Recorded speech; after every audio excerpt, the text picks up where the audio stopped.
Assalamualaikum. Kembali lagi di channel saya.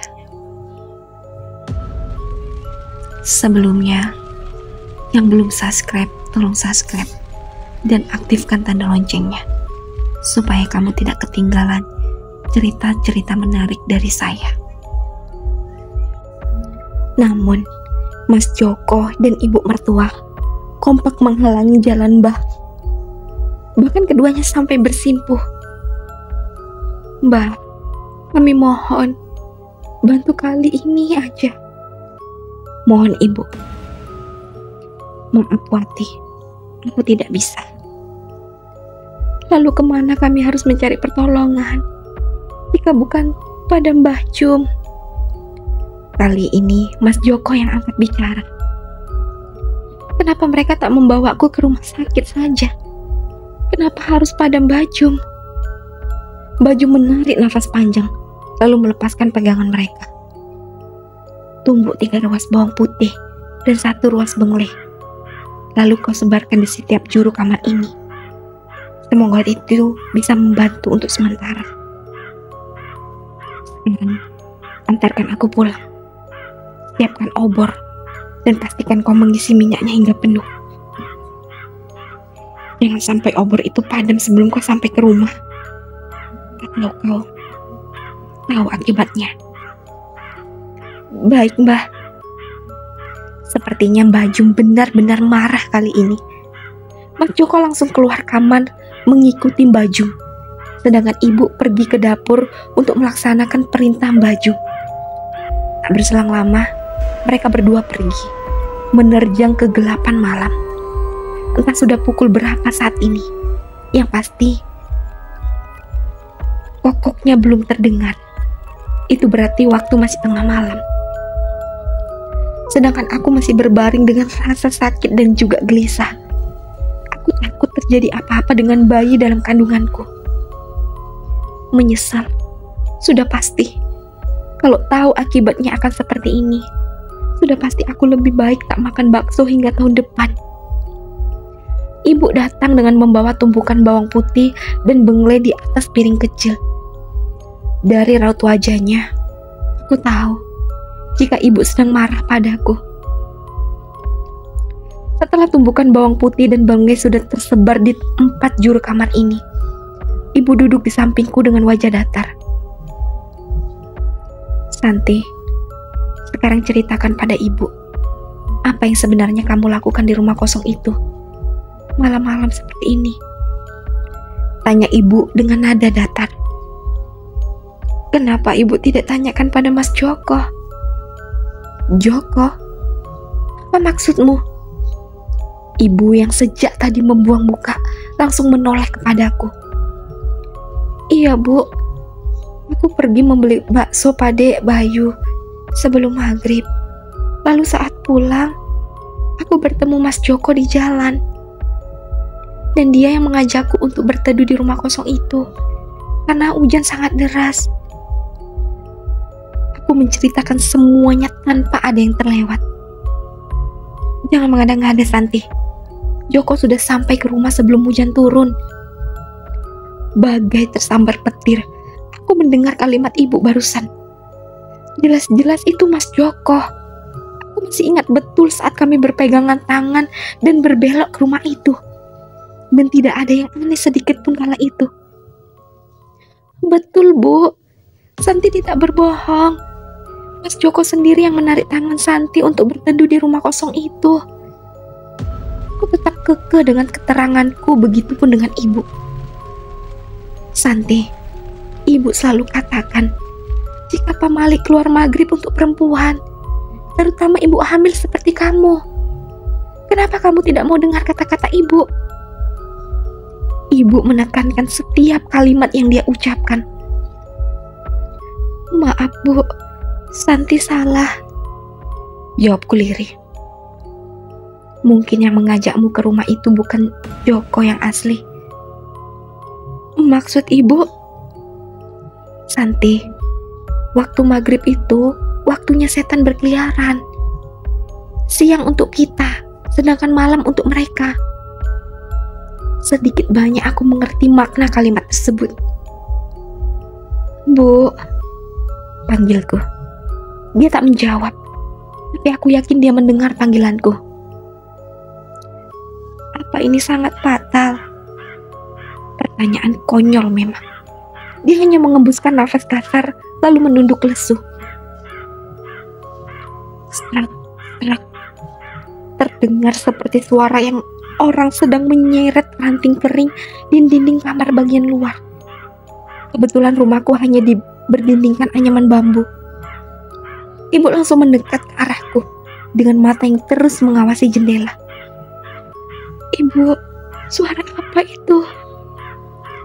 Rasa sakit pada perut dan kakiku seketika hilang dan berganti dengan rasa takut. Ibu menempelkan telunjuknya di depan bibir untuk menyuruhku diam. Dia merangkak dengan sangat pelan mendekati jendela kamar. Kemudian mengintip dari jendela untuk memastikan. Seret, seret. Aku tidak tahu apa yang terjadi di luar. Yang pasti, ibu kembali dengan wajah pucat pasi, lalu memelukku erat-erat.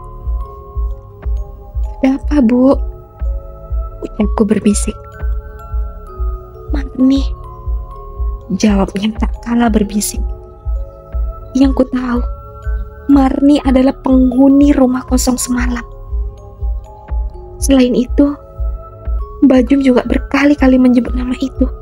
Itu artinya dia masih mengikutiku sampai ke rumah. "Bagaimana ini, Bu?"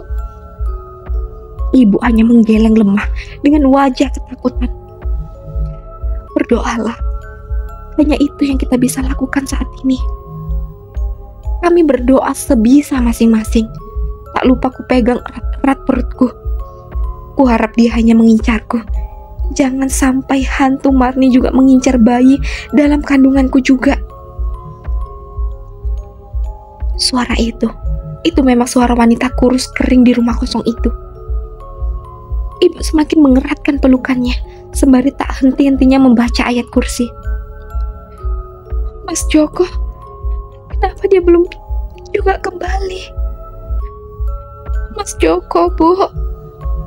Ibu memejamkan matanya. Sesaat sebelum akhirnya air matanya luruh. "Ya Allah, lindungilah anak dan menantuku. Jangan kau ambil seperti yang sudah-sudah. Tinggal dia satu-satunya yang tersisa," ucapnya dengan sangat lirih. Namun aku masih bisa mendengarnya. Marni rupanya masih terus meneror kami. Ini dia bukan hanya menggebrak dinding kamar, tapi juga pintu depan dan dapur, sembari terus mengitari rumah. Selama itu pula, ibu tak henti memanjatkan ayat kursi. Entah sudah berapa lama kami diteror, sebelum akhirnya dia menghilang, kala suara ayam berkokok mulai terdengar dari belakang rumah. "Sepertinya dia sudah pergi, Bu," ucapku sembari menajamkan pendengaran. Iya, Marni tak akan bisa mengganggu selagi matahari masih bersinar. Dia hanya bisa menampakkan wujudnya saja. Tapi kita tetap harus waspada. Dia memegang kedua bahuku dengan mata tajam. "Kamu tunggu di sini. Ibu akan pergi mencari Joko." "Ibu akan mencari Mas Joko kemana?" "Kemana saja. Ibu yakin dia mendapatkan gangguan di luar sana. Jarak rumah Mbah Jum tak begitu jauh. Seharusnya dia sudah sampai sejak tadi," jawabnya sembari memakai baju yang lebih tebal. "Apa ibu akan meninggalkan Santi sendirian?" Ibu terpaksa.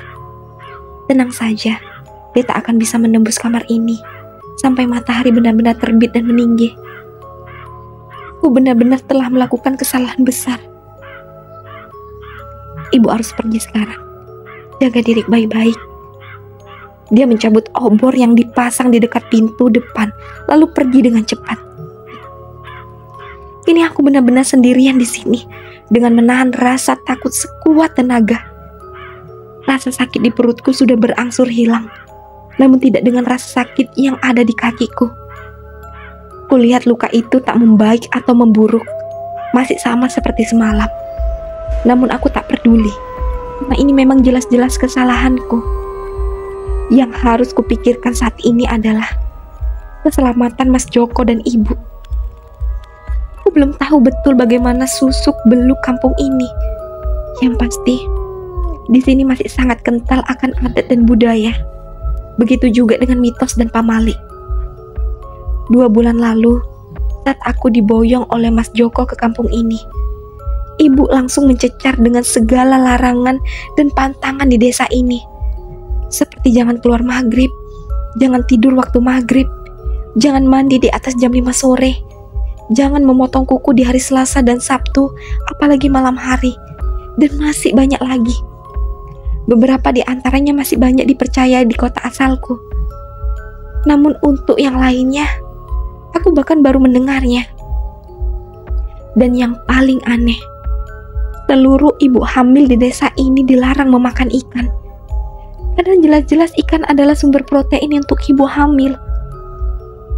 Awalnya aku protes pada ibu, tapi Mas Joko bilang, semua yang ibu katakan adalah yang terbaik untuk aku dan bayiku. Tak ingin banyak berdebat, aku pun hanya bisa mengikuti kemauan mereka berdua. Aku juga sempat menolak untuk pindah ke desa ini. Namun Mas Joko kekeh untuk tetap kembali ke desa asalnya. Dia beralasan ingin hidup mandiri tanpa hidup satu atap dengan mertua.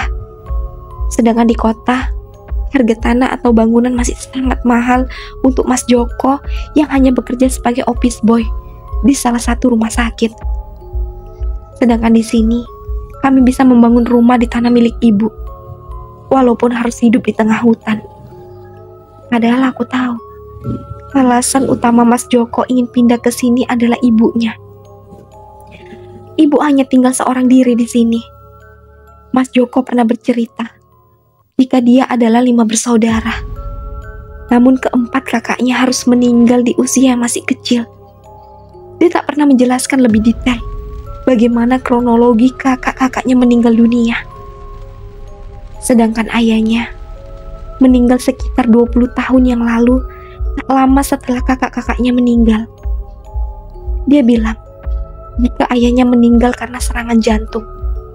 Tapi ibu selalu mengatakan jika bapak jatuh dari pohon kelapa. Entah yang mana yang harus kupercaya. Aku yang terbiasa dengan bisingnya kota harus berganti dengan bisingnya kicauan burung dan suara jangkrik.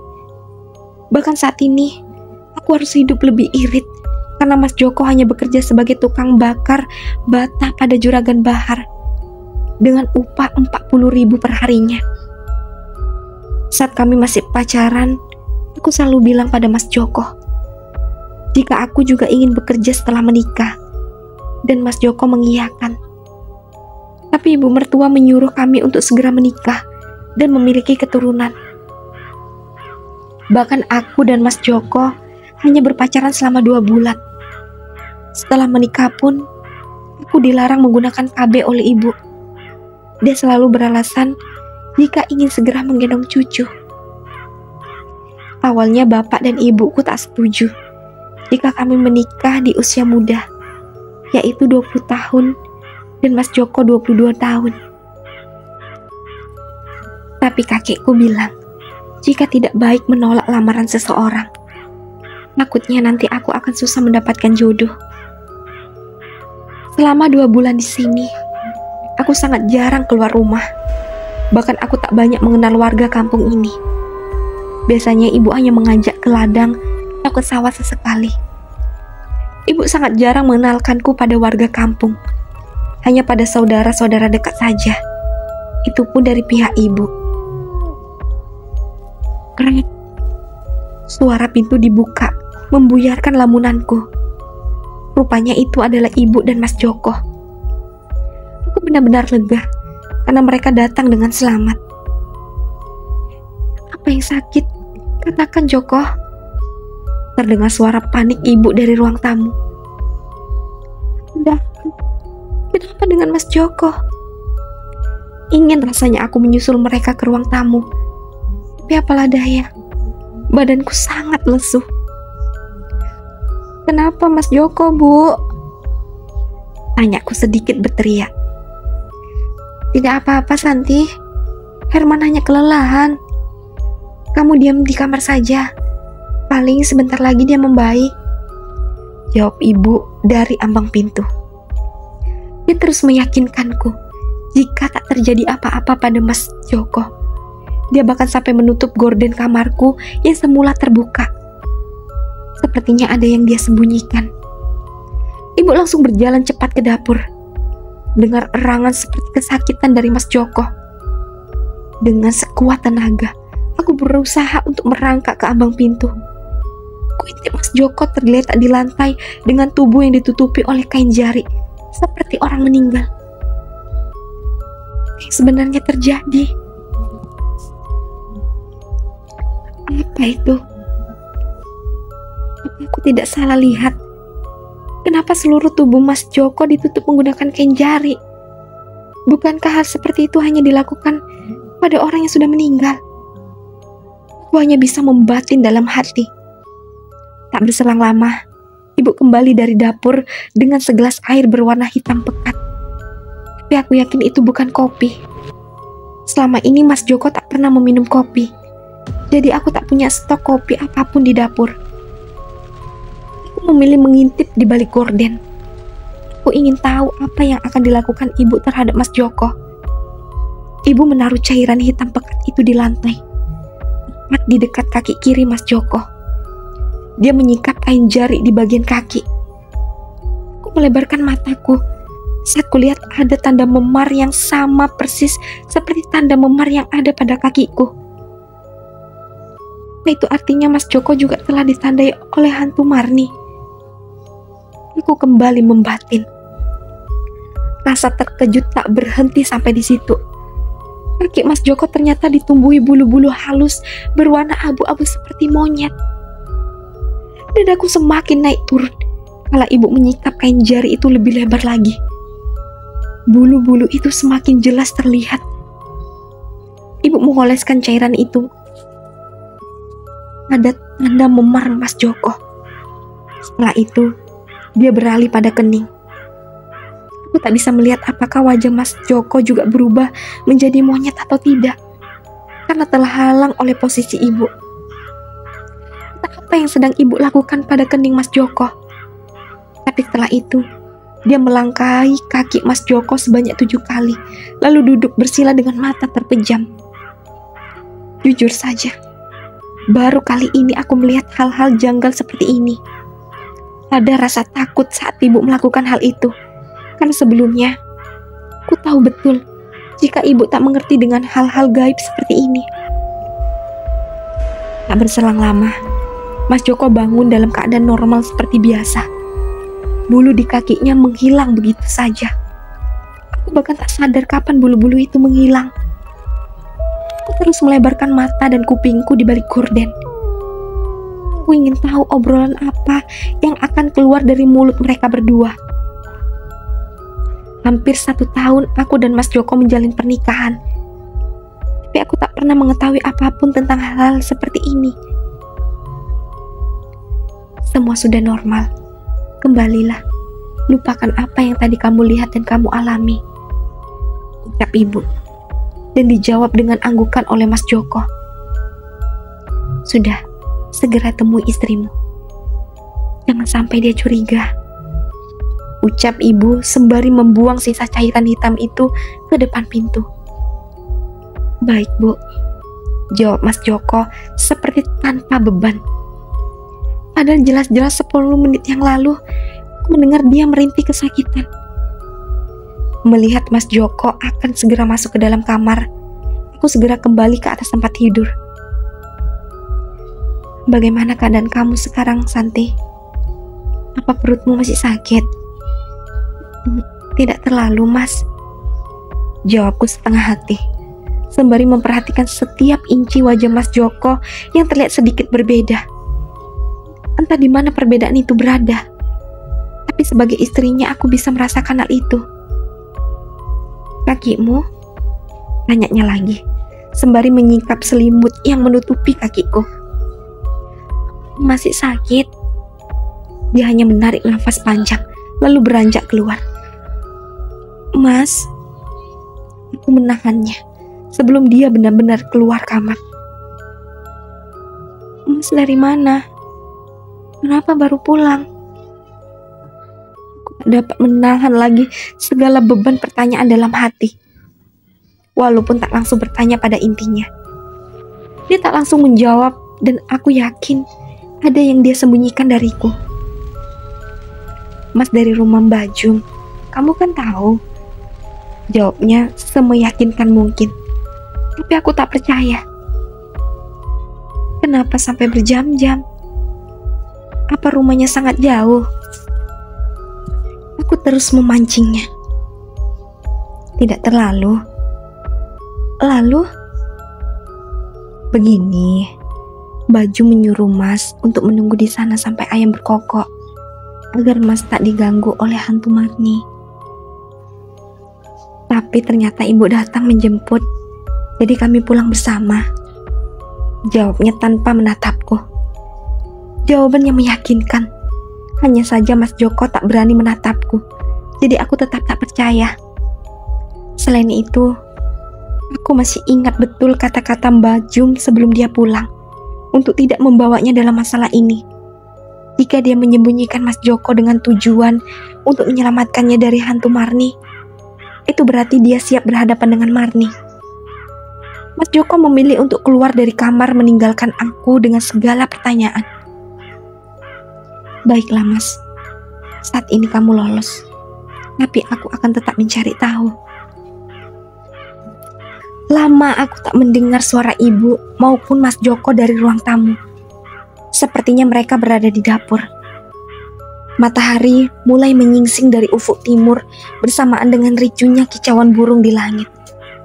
Suara gemuruh perut juga mulai terdengar meminta diisi. Namun aku masih sangat lemas untuk sekedar pergi ke dapur. Santi, boleh ibu masuk? Terdengar suara ibu dari luar kamar. Masuk saja, Bu. Ibu masuk dengan satu piring penuh berisi nasi dan lauk. Tak lupa dia membawa satu gelas teh hangat yang masih mengepul, mengeluarkan bau khas yang menguar menusuk rongga hidung. Aku yang sudah kelaparan langsung menerima sepiring nasi dan segelas teh hangat itu lalu menyantapnya. Sedangkan ibu kembali ke dapur. Selama sarapan, aku seperti mendengar suara kokok ayam yang terdengar seperti sedang menahan rasa sakit. Suara itu semakin lama semakin lirih, kemudian menghilang begitu saja. Aku tak begitu khawatir, karena selama ini aku tak pernah memelihara ayam. Mungkin itu ayam hutan yang sedang sial bertemu dengan musang. Setelah selesai sarapan, ibu kembali ke kamar dengan segelas cairan hitam pekat. Persis seperti cairan yang dia berikan pada Mas Joko. Apa itu, Bu? Nah, ini ramuan, Santi. Untuk apa? Tentu saja untuk kakimu. Orang kampung sini percaya, jika seseorang ditandai oleh hantu Marni seperti kamu, maka obatnya adalah ramuan ini. Jawabnya dengan senyum mengembang. Ingin berlarut-larut dalam kesakitan, aku mengiyakan saja tanpa banyak bertanya. Hal yang sama ibu lakukan padaku. Dia mengoleskan cairan hitam pekat itu pada kakiku yang memar. Dia seperti membaca sesuatu, tapi aku tak begitu paham dengan bahasanya. Ajaib, rasa sakit itu hilang begitu saja. Bahkan luka memar itu pun ikut menghilang dengan kurun waktu yang begitu singkat. Ibu beralih pada perut buncitku yang masih terikat oleh kain panjang pemberian Baju. Dibukanya lilitan kain itu. Kemudian dia mengoleskan cairan hitam itu pada bagian perut. Aku berusaha menahan rasa mual saat cairan itu dioleskan. Seperti bau anyir, tapi ini berbeda. Aku tak pernah mencium bau seperti ini sebelumnya. Lagi-lagi aku tercengang. Perutku kembali normal. Bahkan janin dalam kandunganku juga kembali aktif, menendang seperti biasanya. Padahal sebelumnya terasa sangat lemah, membuatku khawatir. Seperti tak ingin mendapat cecaran dariku, Ibu langsung kembali ke dapur membawa sisa ramuan tersebut. Istirahat Lanti, agar badanmu kembali membaik, ucapnya sembari berjalan menjauh. Iya, Bu. Bu, aku memanggilnya lagi sebelum dia menjauh. Iya. Apa dengan hilangnya tanda memar di kaki Santi, itu tandanya Santi sudah bebas dari hantu Marni? Belum. Tidak semudah itu, Santi. Kita masih harus melewati malam Jumat Kliwon dahulu. Setelah itu, ibu beranjak keluar. Diam-diam aku beranjak dari tempat tidur dan mengintip dari balik gorden. Rupanya aku salah. Ibu tak langsung ke dapur, melainkan membuang sisa ramuan itu di depan pintu seperti sebelumnya. Aneh, benar-benar aneh. Otakku seakan tak bisa mencerna setiap kejadian yang aku alami sejak semalam. Aku terbangun dalam keadaan rumah yang begitu hening. Tak ada suara ibu ataupun Mas Joko. Padahal tadi pagi dia bilang tak ingin pergi bekerja. Aku merenggangkan persendian yang terasa sangat pegal setelah seharian tidur. Aku mengelilingi rumah dan dapur untuk mencari Mas Joko. Mas, Bu, hening. Tak ada jawaban. Padahal entah sudah berapa kali aku memanggil mereka dengan suara sedikit tinggi. Aku duduk melamun di ruang tamu, sembari berpikir kemana kira-kira mereka berdua. Ada televisi ataupun radio di rumah ini, karena sinyal ponsel maupun televisi tak pernah tertangkap di kampung ini. Mungkin karena desa ini berada di pelosok, jadi aku tak pernah memiliki hiburan apapun selama 2 bulan ini. Satu-satunya kemungkinan hanya di rumah ibu. Tapi tidak mungkin jika mereka tak mendengar teriakanku sejak tadi. Secara rumah kami sangat dekat. Keterlaluan sekali. Kenapa mereka meninggalkan aku sendirian di rumah? Sedangkan semalam aku baru saja mengalami kejadian nular-nular. Kesalku. Ingin menerka-nerka. Aku memilih menyusul mereka ke rumah ibu. Ada rasa trauma saat aku membuka pintu. Ringkasan-ringkasan kejadian semalam kembali terlintas, membuat bergidik ngeri. Aku menyisir seluruh halaman rumah. Takutnya Mas Joko ada di sana. Tapi ternyata tidak ada siapapun. Tok tok tok. Bu. Walaupun aku menantu satu-satunya, tapi aku tak pernah sembarangan masuk ke rumah ibu. Bahkan aku terbilang sangat jarang masuk ke rumah ini untuk ukuran seorang menantu. Ibu lebih banyak menghabiskan hari-harinya di ladang atau di sawah. Berangkat pagi pulang sore. Begitulah setiap harinya. Rumah ibu selalu terkunci di siang hari dan terbuka di malam hari. Sedangkan malam hari, aku tak pernah dibiarkan keluar rumah karena pamali. Aku hanya sesekali masuk ke rumah ini apabila ibu yang memanggil. Itu pun masuk dari pintu belakang dan tak pernah melangkah lebih jauh. Hanya sebatas dapur yang kupijak. Karena tak ada jawaban, aku kembali mengetuk pintu sembari meningkatkan nada panggilanku. Bu. Aku menekan gagang pintu, tapi seperti dugaanku, terkunci. Sepertinya mereka tak ada di rumah. Mungkin pergi ke ladang memetik sayuran. Aku memilih kembali ke rumah daripada teriak-teriak di depan rumah ibu. Tunggu. Baru beberapa langkah, aku menjauh dari rumah itu. Kepalaku kembali menoleh. Sendal mereka berada di depan pintu. Itu artinya mereka ada di dalam rumah. Aku kembali mengetuk pintu dan memanggil mereka berdua. Bahkan saat ini lebih kencang dari sebelumnya. Tapi lagi-lagi, tak ada jawaban. Aku masih berpikir positif dengan mengira mereka berada di belakang, sehingga tak mendengar teriakanku. Aku beralih ke pintu belakang rumah ibu.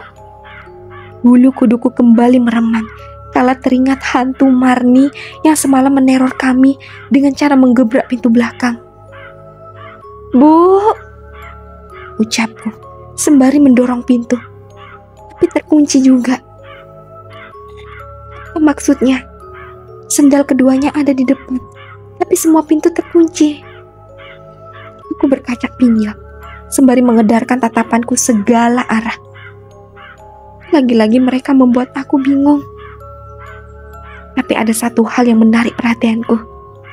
Terdapat tetesan cairan berwarna hitam, kemerahan di beberapa tangkai rumput liar di belakang rumah. Sepertinya sudah lama karena sudah mengering. Tanpa ragu, aku mendekatinya. Baunya anyir, persis seperti ramuan yang ibu berikan tadi pagi. Tapi jika dilihat di tempat terang seperti ini, teksturnya seperti darah. Aku mengikat baju yang menutupi perut untuk memastikan jika itu cairan yang sama.